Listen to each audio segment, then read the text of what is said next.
Sois élevé ce soir. Nul n'est comparable à toi, Yahushua HaMashiach, les seuls noms qui sauvent, l'unique nom qui sauve. En dehors de toi, il n'y a point de salut. Quiconque dit la parole, c'est lui qui croira et qui sera baptisé, sera sauvé. Mais c'est lui qui ne croira pas, ne sera pas sauvé. En dehors de Yahushua HaMashiach, c'est la mort. En dehors de lui, c'est l'enfer. Il est l'unique sauveur de l'humanité. Il est l'unique sauveur. Il est le seul messager de la fin. Le seul messager des temps de la fin. La parole dit dans Hébreux, après avoir parlé de plusieurs manières par des prophètes. À ces temps, dans quel temps? C'est le temps de la fin. Elohim nous a parlé par le Fils. En dehors de lui, il n'y a pas de message. Soit-disant le temps de la fin. Le Père nous a parlé par le Fils.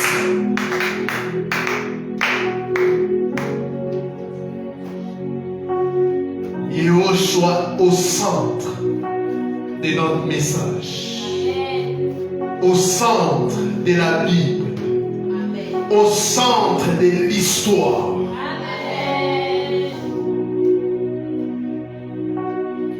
Même si tu donnes tout ce que tu possèdes aux pauvres, même si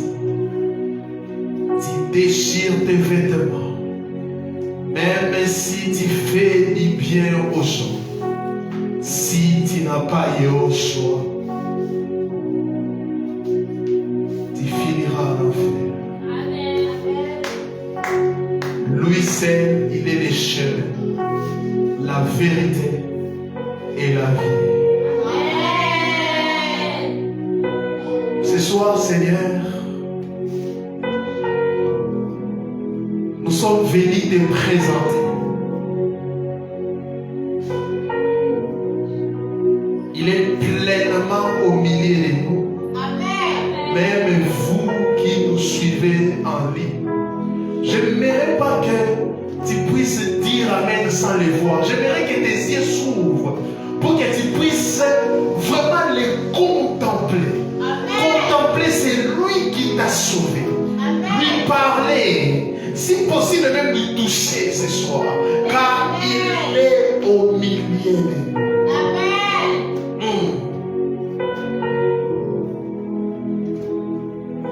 C'est pour cela l'apôtre Pétros Pierre avait compris. Il a dit, à qui irions-nous? Car il y a les paroles de la vie éternelle. Yes. Lui seul a les paroles de la vie éternelle. Amen. C'est pour cela nous ne devons pas présenter un autre évangile, une autre chose, une autre personne. Parce que personne sur cette terre a les paroles de la vie éternelle. Personne. Personne et personne. Même au niveau de l'ancienne alliance, du Tanakh, Moshe n'avait pas les paroles de la vie éternelle. Josué non. Salomon non. Samson non. Personne. À qui irions-nous ce soir, Yahushua? À qui irions-nous, Seigneur? Enseigne ton peuple, enseigne-nous. Nous sommes là pour toi. Amen. Nous sommes connectés pour toi. Amen. Enseigne-nous, Seigneur. Nous avons choisi la bonne part comme Marthe.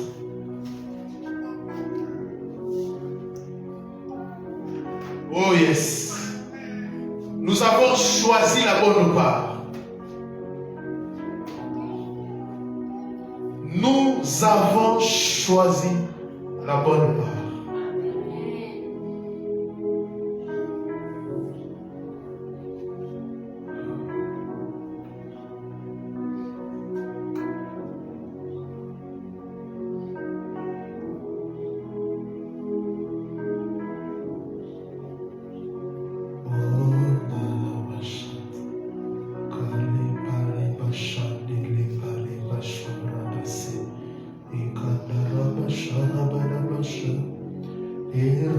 C'est la padesa, que la padele patosia padela pazé, onde prazia pada sharada dosha.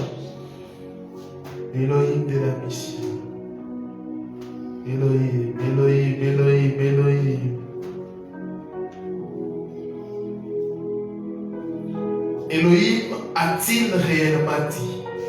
C'est le message de ce soir.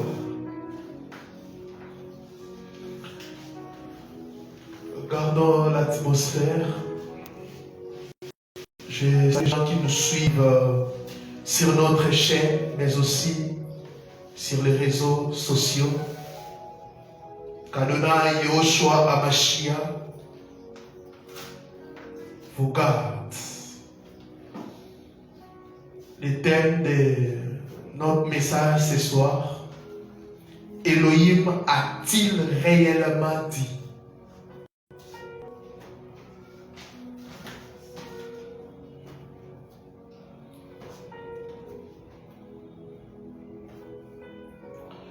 Genèse chapitre 3, le verset 1er. Bereshit 3, le verset 1er. Il est écrit: les serpents étaient les plus rusés de tous les animaux des champs que Yahweh Elohim avait fait. Il dit à la femme: Elohim a-t-il réellement dit: vous ne mangerez pas de tous les arbres du jardin? Reprenez vos places. Les serpents étaient les plus rusés de tous les animaux des champs. Le diable n'a pas commencé sa ruse aujourd'hui, non. Depuis Éden, nous voyons,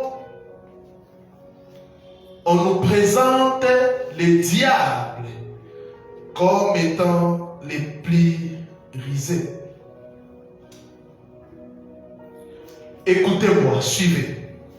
Quand nous lisons la Bible, de la Genèse jusqu'à l'Apocalypse, nous constatons que Satan s'est approché de deux personnes pour converser. Si vous lisez la Bible depuis Genèse jusqu'à l'Apocalypse, vous allez remarquer avec moi que le diable s'est approché de deux personnes. Il a parlé à deux personnes.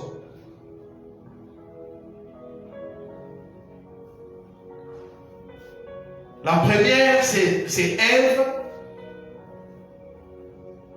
Et le second, c'est le Seigneur Yoshua.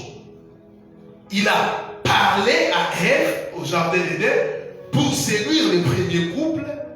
Et la deuxième personne, c'est le Seigneur Yoshua dans Matthieu 4. Il est venu pour tenter le Seigneur.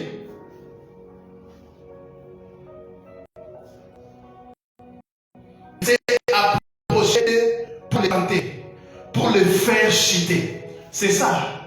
Le diable n'a pas changé de stratégie.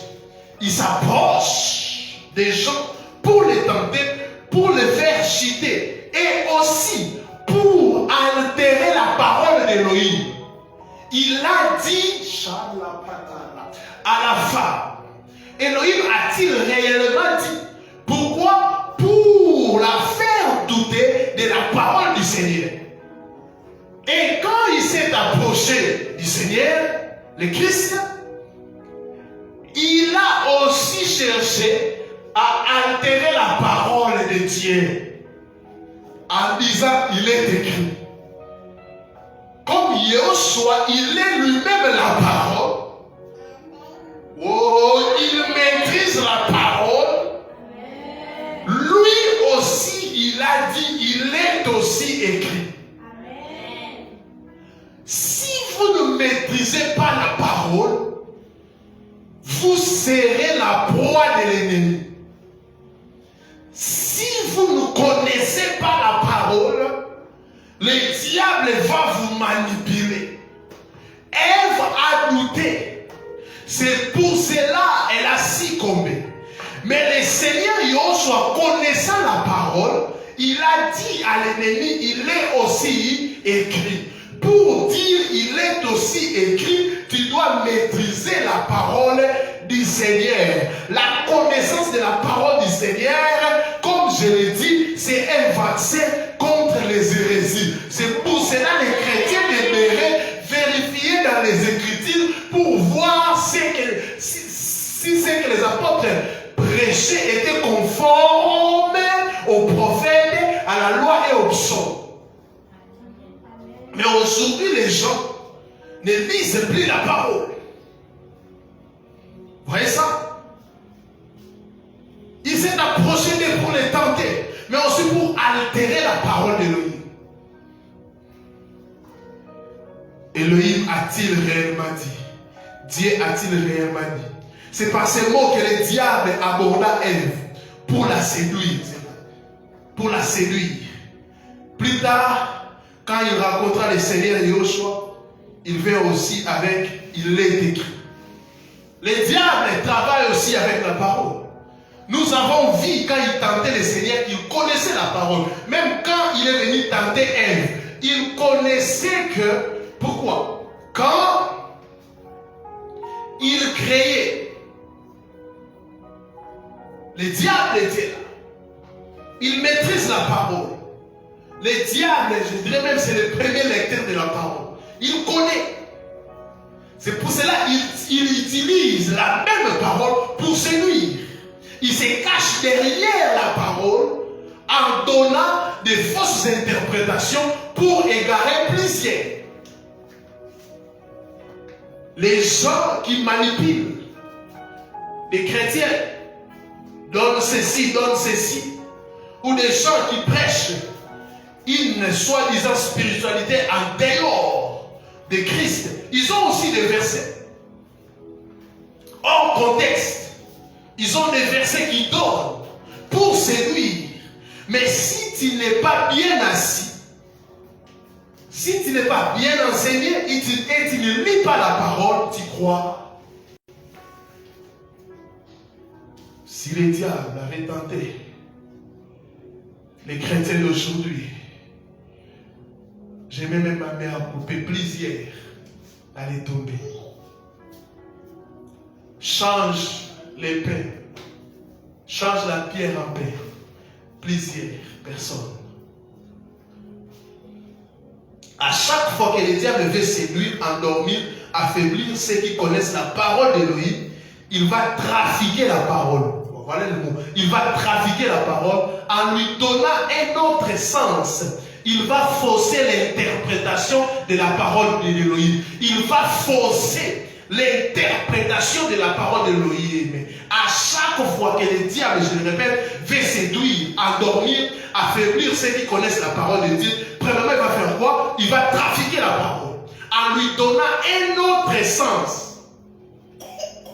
Il va fausser l'interprétation de la parole d'Élohim. Nous savons tous que les anges adorent Adonai Yoshua, mais ce n'est pas à toi, le diable, de me dire, de me jeter. Non. Alléluia. Et il a réussi à le faire aujourd'hui dans l'église, surtout du Congo. Le diable a endormi plusieurs chrétiens par des fausses interprétations des Écritures. Aujourd'hui, les gens sont en train même de fonder une doctrine sur base d'un seul verset. Il a réussi aujourd'hui, surtout à l'église du Congo, Le diable a endormi plusieurs chrétiens, je vous dis, par des fausses interprétations. Par des fausses interprétations.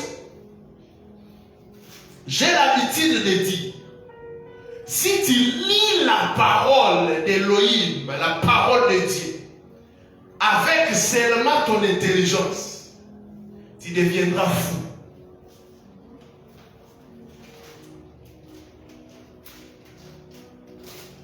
Alléluia.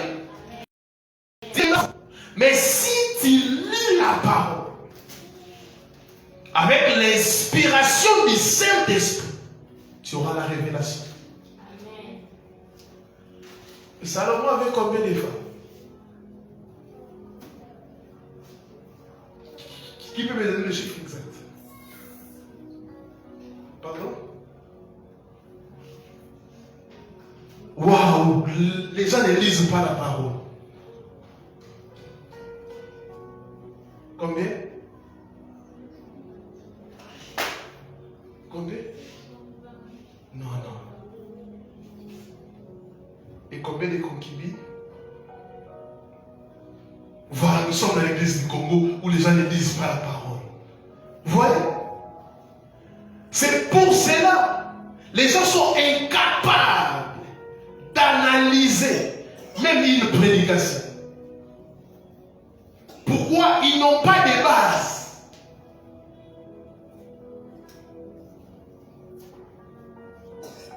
Quand vous êtes en train de lire la parole du Seigneur, vous êtes un nouveau converti. Commencez par des livres historiques, comme les évangiles. Commencez par des livres vraiment historiques. Et vous allez petit à petit. Lisez d'abord. Après la lecture maintenant, notez des choses qui vous semblent difficiles pour aller poser la question même aux pasteurs, aux gens qui sont matures, qui connaissent la parole.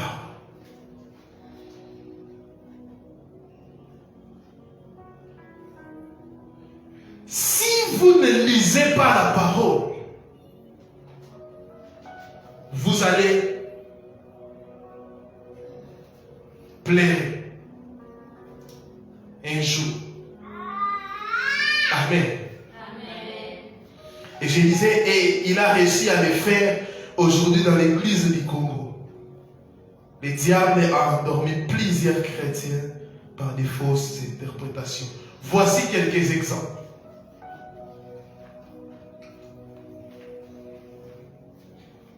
Voici quelques exemples. Premièrement, ne jugez point.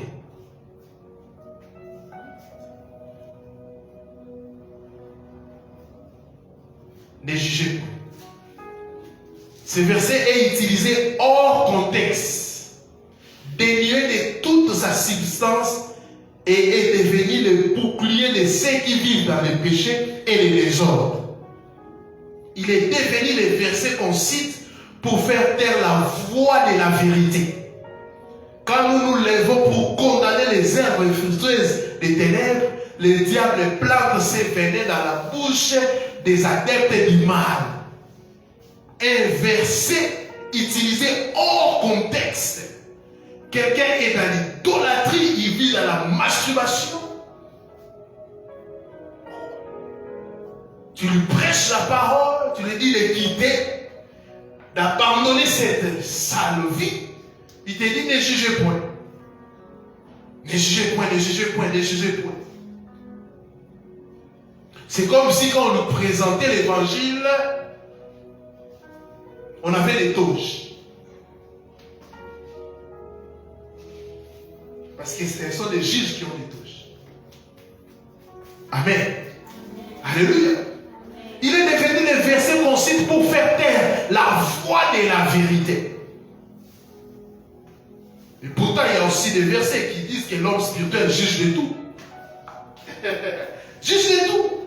Et il y a même un verset qui dit, ne participez pas aux œuvres de l'ennemi, mais dénoncez-les, condamnez-les à les faire de toute les nations des disciples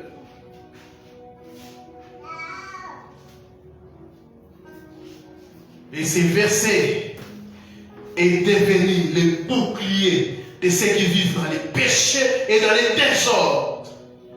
Un frère te reprend, une sœur te reprend, mais toi tu utilises les venin de l'ennemi. Ne jugez point. Vous voyez que l'ennemi aussi connaît la parole. Il utilise la parole comme un bouclier pour dire laissez-moi tranquille dans ma vie.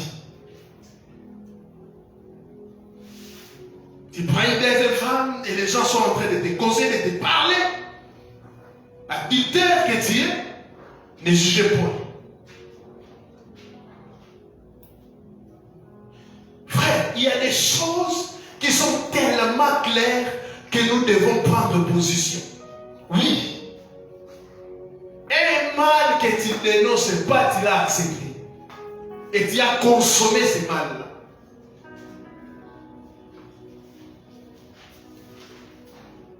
Vous voyez les pièces du diable, comme au jardin d'Éden. Il a donné une fausse interprétation.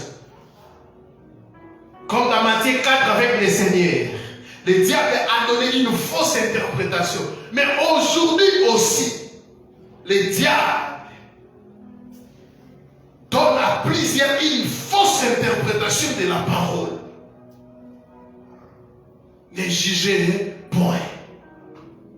Si vous attendez quelqu'un dire ça, c'est qu'il se retrouve dans les choses que tu es en train de dire. Il se retrouve. Maintenant, pour calmer sa conscience, il dit, ne jugez point. Frère, ne jugez point. Mais il y a un grand jugement qui t'attend. Au temps de la fin, tu plairas. Le jour de l'enlèvement, tu plairas. Car l'enfer est une réalité.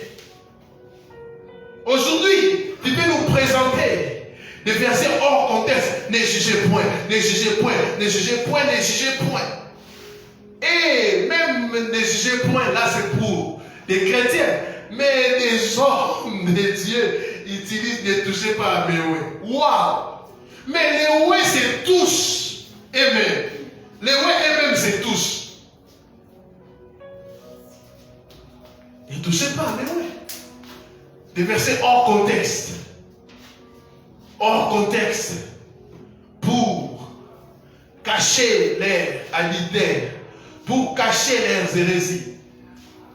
Tu prêches. Quand une prédication est biblique, on a le droit de l'examiner et de dire non aux fausses interprétations. Il ne faut pas venir nous faire peur là. On ne touche pas mais ouais. Quel loin? Tu n'es pas un loin, tu es un loin. Car il y a des loin de Dieu et des loin de Dieu.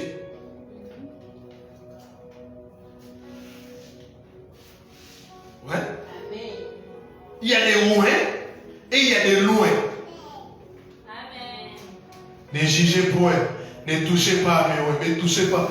Mais quand les loin là s'est touché,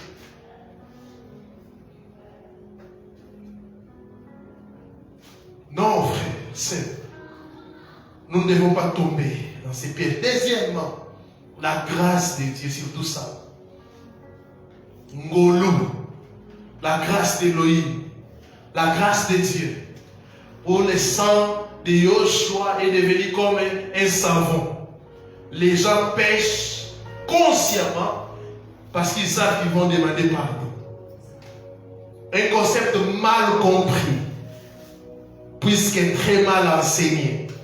Le salut est un grand mystère dont la grâce est une composante, mais celle-ci a été très mal présentée aux chrétiens congolais surtout, qu'elle est devenue la première esquisse de l'impureté et du désordre. La grâce de Dieu. Nous sommes au temps de la grâce.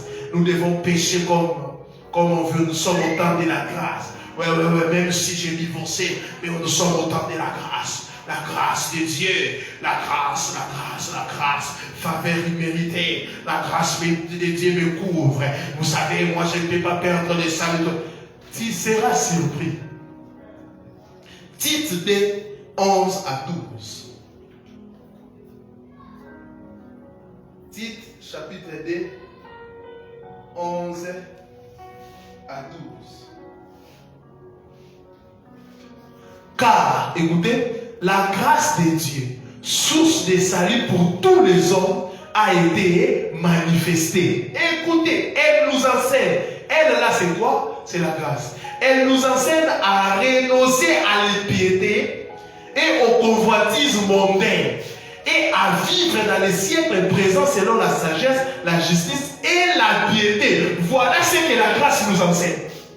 Amen. Vous voyez ça? C'est clair.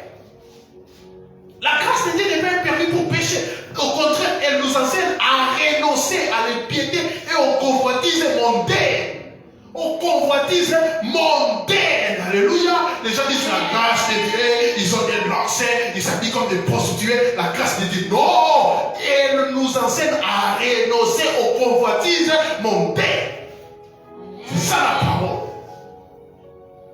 Et à vivre dans les siècles présents selon la sagesse, la justice et la piété. Vous voyez l'ennemi? Il est là toujours pour donner une fausse interprétation, pour encourager les gens qui vivent dans le péché. Mon frère, on est en train de te mentir. Le diable utilise cette parole pour t'amener en enfer. Et toi, tu commences à beaucoup pécher pour que la grâce abonde. Tu seras surpris. Romains 6 et à 2. Même Paul est étonné. Dans Romains 6 et à 2. Que dirons-nous donc? Demeurerons-nous dans les péchés afin que la grâce abonde? Loin de là.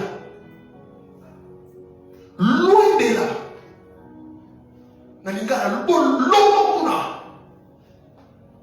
Loin de là.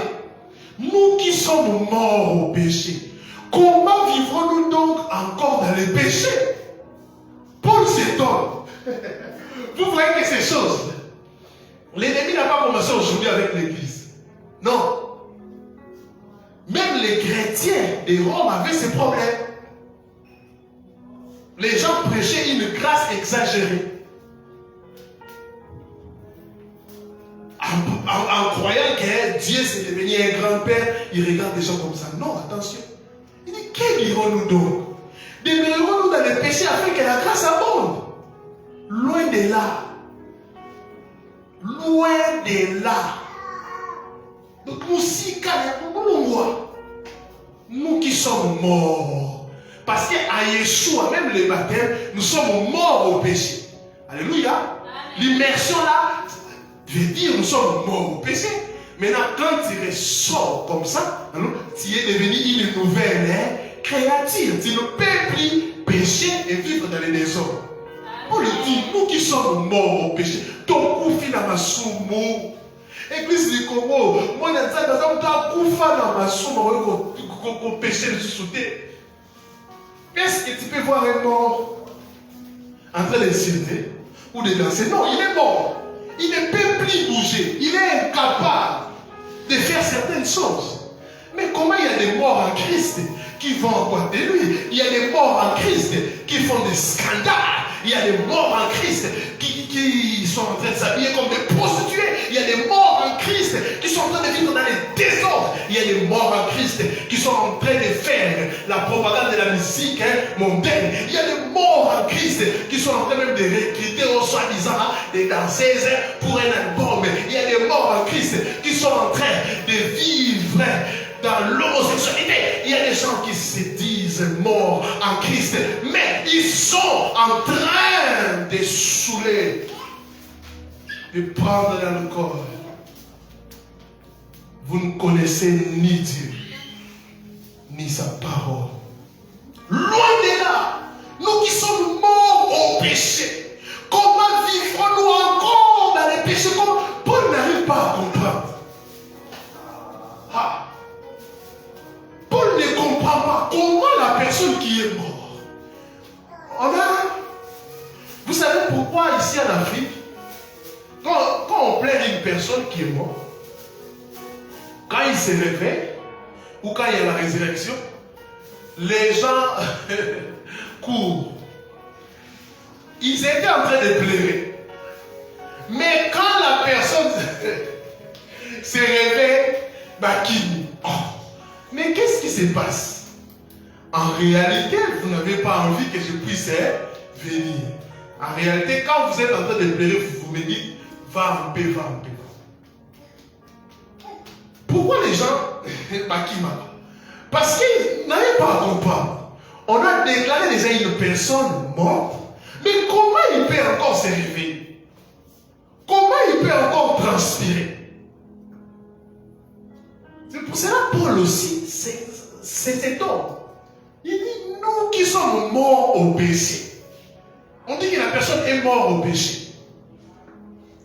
Mais vous voyez le soir cette personne dans une boîte de nuit, en train de forniquer, en train de faire. Paul n'arrivait pas à comprendre. Il dit non, non, non. Quand nous sommes en Christ, automatiquement, l'option, Yahweh enlève l'option pécheur. Donc si les gens continuent toujours à vivre dans le péché, c'est qu'ils ne sont pas des nous. Ils n'ont pas crié au Seigneur. Alléluia. Ce sont des profiteurs. Ce sont des lourds ravisseurs. Alléluia. Ce sont des agents du diable pour distraire l'église du Seigneur. Troisième fausse interprétation. Yoshua est le seul modèle. Où Jésus-Christ est le seul modèle. Une fausseté devenue virale. La Bible n'a jamais dit que Yoshua est le seul modèle, mais plutôt le modèle par excellence, le modèle parfait de qui découlent les autres modèles. Alléluia. Alléluia. Quand nous disons réforme, retour aux fondements apostoliques, nous devons être très radicaux. La parole dit bien que Dieu est le père des orphelins et le défenseur des veuves. Mais aujourd'hui, les gens disent il est le mari des veuves. Je ne sais pas si c'est qui a commencé ça. Et les gens aussi disent Bible non, mais ce n'est pas ça. Parce que le Seigneur est l'époux de tout le monde. Il est notre époux, il est notre mari. Et le mari des veuves et le mari de l'église. Donc, il ne peut pas se présenter comme. Il est le défenseur. Oh, il est le seul modèle, non. Il est le modèle par excellence, le modèle parfait qui découle les autres modèles. Tout l'enseignement apostolique demande aux leaders chrétiens d'être des modèles pour les troupeaux et aux fidèles d'être des modèles pour les païens. La Bible demande aux conducteurs d'être des modèles pour les troupeaux et aux fidèles des troupeaux d'être des modèles pour les païens. L'argument de Yoshua, le seul modèle, devient une justification pour vivre dans les péchés, puis dire aux gens, regardez à Yoshua, moi, je ne suis pas votre modèle. Alléluia. Il y a des gens comme ça pour justifier leur péché. Ils disent non, non, non, non. Le modèle, le seul modèle, c'est Yoshua. Non, il est le modèle par excellence, le modèle parfait. Il n'est pas le seul modèle. Toi aussi, tu dois être modèle pour les troupeaux. Et vous aussi, les troupeaux, vous devez être des modèles pour les païens. Ne dites pas modèle, le seul modèle. Non, tu dois avoir une bonne conduite. Tu dois être un modèle. Tu dois être toi-même un modèle. Tu enseignes les gens, tu dis non, il ne faut pas divorcer. Toi, tu divorces. On te pose la question, hey, yes, on est modèle. Mais non, il te demande aussi d'être modèle. Il dit même, c'est lui qui le dirige pas bien sa propre maison. Il ne doit pas œuvrer et servir. Mais aujourd'hui, il y a des gens qui ont mal dirigé leur maison. Ils sont ni suspendus, ni inquiétés. Ils sont même en train de drainer des fous. Oh, Congo, qui t'a ensorcelé.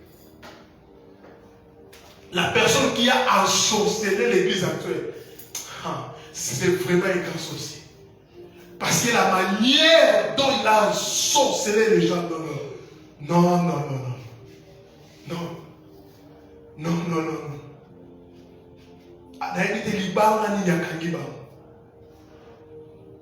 Des choses,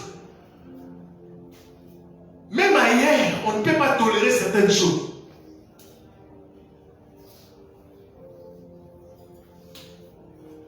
Je disais à quelqu'un l'autre fois, vous dites des bêtises parce que tu n'as jamais été victime. Il y a un évangéliste qui a engrossé la femme.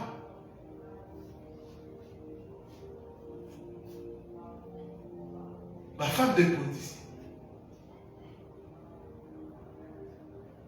Et les gens sont là, non, ouais. Jésus est le seul modèle, petit cahier, ça.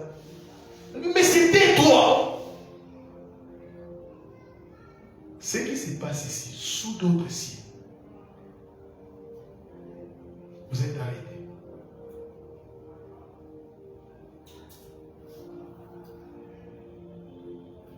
Il n'y a plus des apôtres qui peuvent se lever et dire non.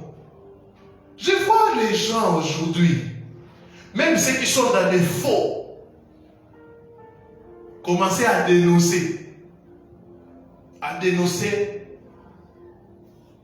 il faut qu'on du sol, il faut de l'enfer. Mais oui, vous les dénoncez. Mais vous-même, vous avez quelle vie? Vous-même, la gloire qu'on vous donne là. Car Yeshua dit, quand nous sommes réunis ici, il est au milieu de nous. Donc comme il est au milieu de nous, personne ne doit se comporter en star. Non. J'ai dit bien, comme les maîtres, les créateurs, Dieu lui-même est au milieu de nous, personne ne peut se comporter en star. Amen.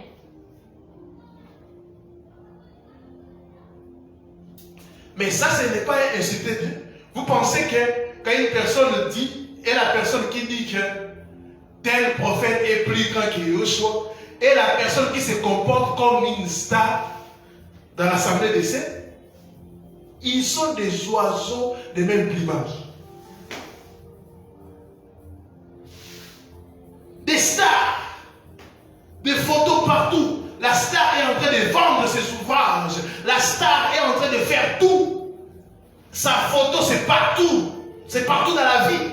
Mais il lève sa voix pour condamner les faux.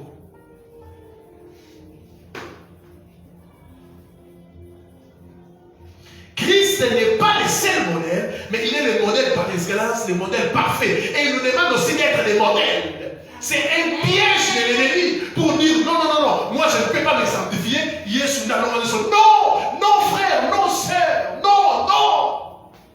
Et je crois même dans cette nation, il y a des modèles à suivre. Il y a des modèles à suivre. Il y a des gens qui prêchent la parole sans compromission. Il y a des gens qui prêchent la parole sans manipuler les gens avec de l'argent. Il y a des gens qui prêchent la parole sans toucher aux femmes d'autrui, sans toucher aux hommes d'autrui. Il y a des gens qui vivent dans la pureté qu'il faut suivre.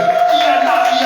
Les restes de l'île. Il y en a des gens qui vivent dans la sainteté. Il y a des gens qui ont servi Elohim. Ils sont morts.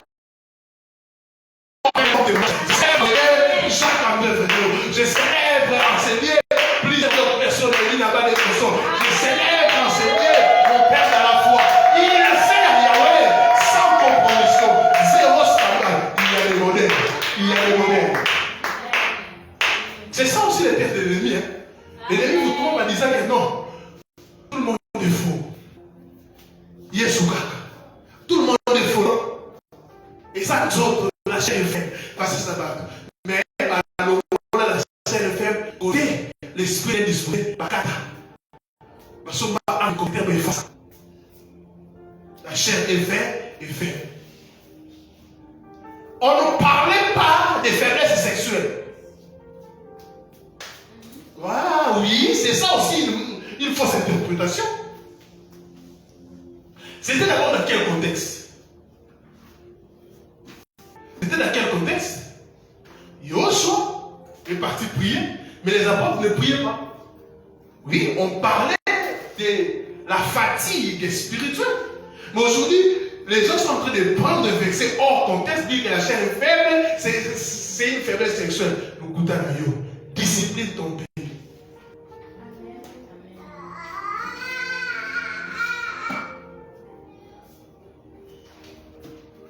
Un jour, j'ai discuté avec l'une de mes filles dans la foi.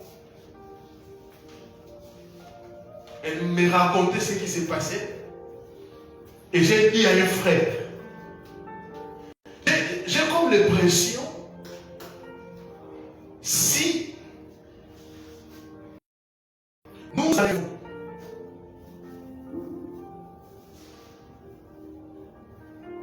les sexes.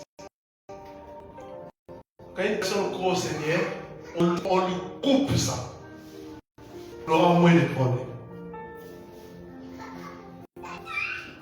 Parce qu'elle me disait, et son mari me disait de ce qui s'est passé. Là où il priait, j'ai dit, mais Seigneur, qu'est-ce qui se passe? On doit couper les gens. Je pense que si on fait ça, on aura moins de scandales. Là, quand une personne passe, prendre une vidéo. Amen. Il nous dit jamais de garder silence, de parler. Mais aujourd'hui, au nom d'une certaine sagesse, on nous dit de se taire. De se taire, pourquoi? Il y a le mal. Il y a le mal. Et un mal profond.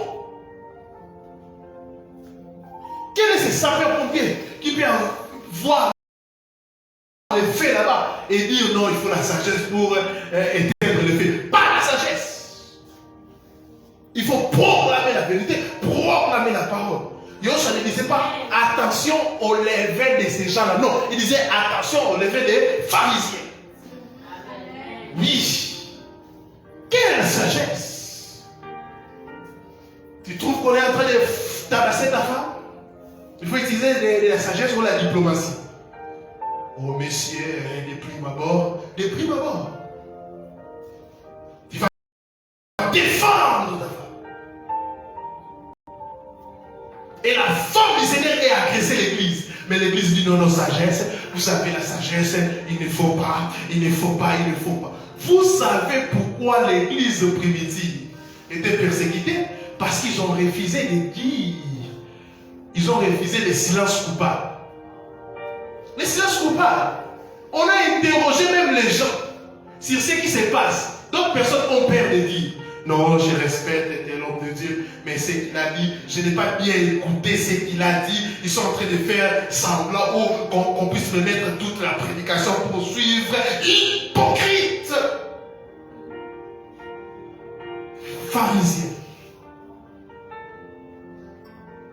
Quand il a dit à Jonas de crier à Ninive, Jonas n'a pas fait la diplomatie ou à chercher le silence coupable ou la sagesse. Il a crié et les âmes. Il a atteint sa mission. Et la mission de l'église finitive, c'est de crier. De crier et de dénoncer le mal. De dénoncer. Quand il y a une mauvaise prédication, une fausse interprétation, nous allons, tant qu'il y aura la vie sur ce corps mortel, je ne cesserai pas de prêcher, de défendre la vérité. Amen. Oui, tu touches le Seigneur, on te touche. Par la parole. Par la parole. Tu dis, il est écrit. Nous aussi, nous allons venir avec, il est aussi écrit. Amen. Ah, c'est ça. C'est ça. On t'amène, il est écrit. Nous aussi, on est là. Il est aussi écrit. Amen. Oh, il est écrit que les péchés, les parents vont toucher les pères. Il est aussi écrit que ceux qui sont en Christ sont devenus une nouvelle créature. Il n'y a plus de condamnation pour ceux qui sont en Yeshua. Tu dis, il est écrit qu'il faut donner de l'argent.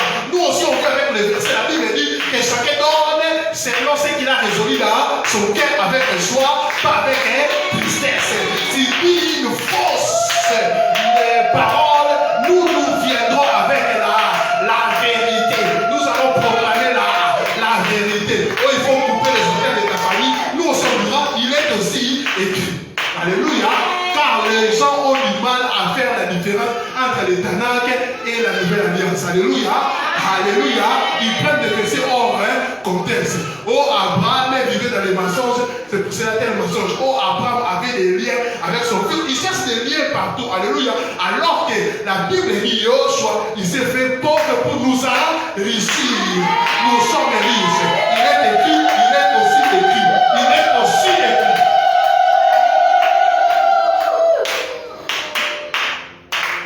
Oh. Cette liste n'est pas exhaustive, mes frères. Faisons attention à l'interprétation biblique erronée. Erronée. Reconnaissez ceci. interprétation des Écritures qui t'a à justifier ton péché, encourager ton acte mauvais, calmer ta conscience non repentie et ou qui ne t'amène pas à accomplir la volonté de Dieu est une interprétation diabolique. Il est aussi écrit. Toute interprétation des Écritures qui t'a à justifier ton péché, encourager ton acte mauvais, calmer ta conscience non repentie et qui ne t'amène pas à accomplir la volonté d'Élohim est une interprétation diabolique. On ne peut pas aimer un homme plus que son Dieu. Jamais. La Bible dit le premier commandement, tu aimeras ton Dieu, pas Branham, de tout ton cœur, de toute ton âme et de toute ta force. Mais quelqu'un dit, j'aime telle personne plus que... Oh! Et alors le premier commandement que le Seigneur a dit. Tu aimeras qui? La Bible dit quoi? Tu aimeras qui? Ton Dieu. Et non Branham. Nous avons atteint un niveau de folie incomparable. Sans pareil. C'est clair, tu aimeras ton Dieu de toute ta force, de toute ton âme.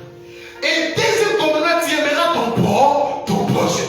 Mais la personne là que tu peux aimer n'a jamais été ton prochain. Prochain veut dire qu'il est proche de toi. Alléluia. Il est né d'abord avant toi, aux États-Unis. Il t'a jamais connu.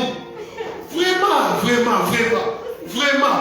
Donc, tu n'as pas respecté ni les premiers commandements et les seconds. Maintenant, tu laisses la RDC pour aimer un mort. Et ce mort-là n'a jamais revenu, n'est jamais revenu. Vraiment. Vous voyez ça? En prenant même cette portion des Écritures, ça balaye tout ce qu'il faut de l'enfer a dit. Amen. On dit qu'il n'a pas prochain, bateau sauté. Tu pas aimer le mort. Ça, c'est la nécromancie. Comment tu viens aimer le mort? Tu aimeras ton Élohim et ton propre prochain. Je pense même sa femme était étonnée. Elle dit ça.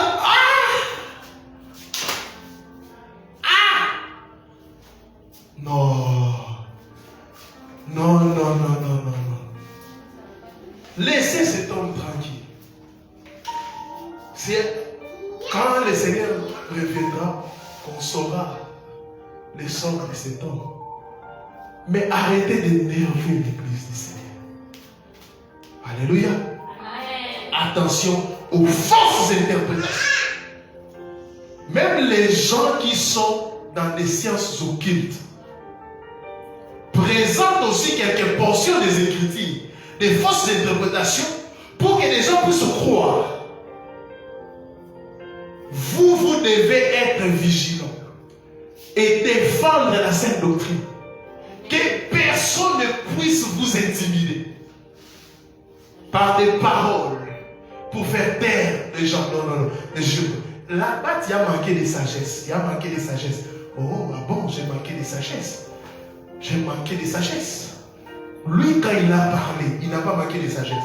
Il n'a pas parlé dans sa chambre. Pourquoi quand il y a un problème, vous dites, non, parce qu'il faut appeler telle personne pour le dire. S'il avait parlé dans sa chambre, ça va. Mais il a parlé à la télé, tout le monde a suivi. Laisse-moi aussi parler à la télé. Après, quand on se verra, on parle. Moi, j'ai fait la communication, je suis expert en communication. Quand on faisait le journalisme, on nous disait ceci. Quand quelqu'un parle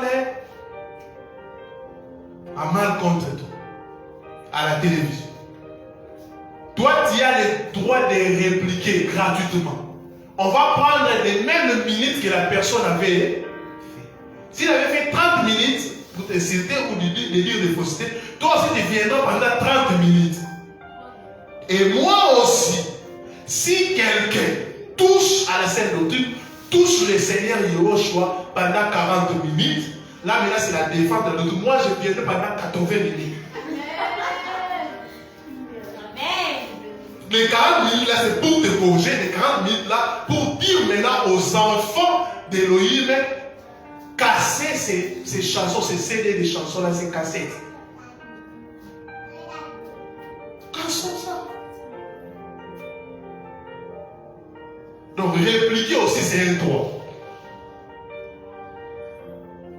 Qu'Élohim vous bénisse abondamment. Est-ce qu'on peut